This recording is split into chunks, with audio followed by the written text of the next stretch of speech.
لیکن علی کو زک پہنچانے کے لیے انہوں نے یہ سارا ڈرامہ رچایا کہ وہ کتنے بڑے پکے مومن تھے حضرت ابو طالب علیہ السلام۔ اب علی میں کوئی عیب نہیں پایا جاتا، رسول اللہ میں کوئی عیب نہیں پایا جاتا، لذا انہوں نے کہا چلو ان کے والدین کو رگڑو، ان کا رگڑا پلا دیا کہ عبداللہ بھی مسلمان نہیں ہوئے، ابو طالب بھی۔ اور یہ ہمارے حضرات برادران جو کہتے ہیں نا کہ 3 شادیاں پہلے ہوئی تھیں، 2 شادیاں ہوئی تھیں، اتنا بیٹیاں تھیں، بلا یہ سب سیاسی چیزیں ہیں۔ سیاسی چیزیں کیوں ہیں؟ اس لیے کہ حضرت رسول اعظم صلی اللہ علیہ وآلہ وسلم نے اللہ کے حکم سے امیر المومنین کو آگے لا رہے تھے۔ یہ لوگ نہیں چاہتے تھے کہ امیر المومنین رہیں، اس کی کئی وجوہات تھی۔ ایک وجہ تو یہ تھی کہ کوئی قبیلہ ایسا نہیں تھا جس کے آدمیوں کو مولائے کائنات نے قتل نہیں کیا۔ کسی کے باپ کو قتل کیا ہے، کسی کے بھائی کو قتل کیا ہے، کسی کے چچا زاد بھائی کو قتل کیا ہے، کسی کے کچھ کو قتل کیا ہے، باپ کو۔ تو وہ یہ ہے کہ وہ لوگ پہلے دشمن تھے، وہ چاہتے تھے کہ یہ آدمی آگے نہیں آنا چاہیے، لذا یہ اب علی میں کوئی عیب نہیں پایا جاتا، رسول اللہ میں کوئی عیب نہیں پایا جاتا، لذا انہوں نے کہا چلو ان کے والدین کو رگڑو، ان کا رگڑا پلا دیا کہ عبداللہ بھی مسلمان نہیں ہوئے، ابو طالب بھی مسلمان نہیں ہوئے۔ ابھی ہم نے جامع میں رکھا تو تھا کہ آپ لوگوں کو ادبیات میں حضرت ابو طالب کے اشعار پڑھائے جائیں۔ خدا کرے ہم دعائی کر سکتے ہیں کہ علماء کرام تشریف فرما ہیں، یہ آپ کو پڑھائیں، یہ بھی پڑھائیں اور امیر المومنین کا دیوان بھی پڑھائیں، تاکہ آپ کا عربی ادب بھی پورا ہو اور آپ کو پتہ چلے کہ وہ کتنے بڑے پکے مومن تھے حضرت ابو طالب علیہ السلام۔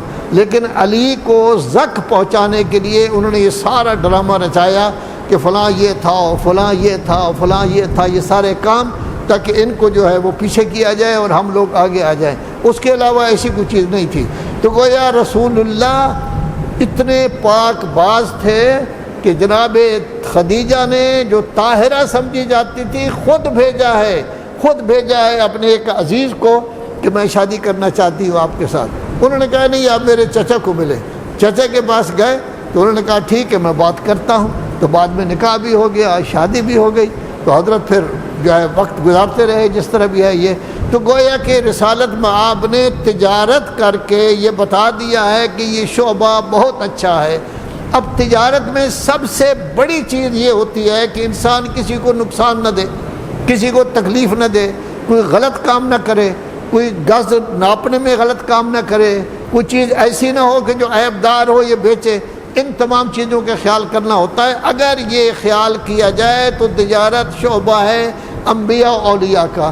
اسی کا نتیجہ یہ نکلا کہ تجارت کرنے کے باوجود، بکریاں چرانے کے باوجود، مزدوری کرنے کے باوجود ان کی ذات اس قدر بے عیب تھی کہ ان میں کسی قسم کا نقص نہیں تھا۔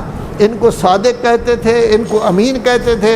ہمارے ملک میں جو مشرف صاحب نے شروع کیا تھا صادق و امین، یہ بالکل غلط ہے۔ صادق اور امین صرف اور صرف رسالت مآب ہیں، صادق اور امین صرف اور صرف رسول اعظم ہیں۔ باقی انبیاء بھی صادق ہیں، لیکن جن جن کو صادق اللہ نے کہا ہے ہم ان کو کہہ رہے ہیں، سب کو شامل کر لیا ہے، لیکن صادق و امین دونوں صرف رسالت مآب ہیں اور کسی شخص کے بارے میں نہیں کہا جا سکتا۔ پوری زندگی میں ایک چھوٹی سی غلطی بھی ہوئی ہے، نہ صادق رہے گا نہ امین رہے گا، ختم ہو جائے گا۔ صادق و امین کا مطلب یہ ہوتا ہے کہ اول زندگی سے لے کر آخر زندگی تک وہ صادق و امین رہے۔ اب جس خاندان کو رسول اللہ نے بلند کیا تھا کہ جناب زہرا سلام اللہ علیہ آتی تو ان کی تعظیم کے لیے کھڑے ہو جاتے۔ فخر الدین رازی کہتے ہیں صرف تعظیم کے لیے کھڑے نہ ہوتے بلکہ ہاتھ چومتے تھے اپنی بیٹی کے۔ فخر الدین رازی جیسی شخصیت تفسیر کبیر میں کہتے تھے کہ صرف ہاتھ ہی نہیں چومتے تھے، جس جگہ خود بیٹھے ہوتے تھے وہاں ان کو بٹھاتے تھے، آپ دوسری جگہ بیٹھتے تھے۔ حسن حسین کے ساتھ کتنا پیار تھا، کبھی جا رہے ہیں اپنی زلفیں ان کے ہاتھ میں دیتے ہیں کہ حضرت عمر صاحب کہتے ہیں ماشاءاللہ آپ کی سواری بہت اچھی ہے، تو رسول اللہ فرماتے ہیں کوار بھی کتنے اچھے ہیں۔ وہ بڑی عظمت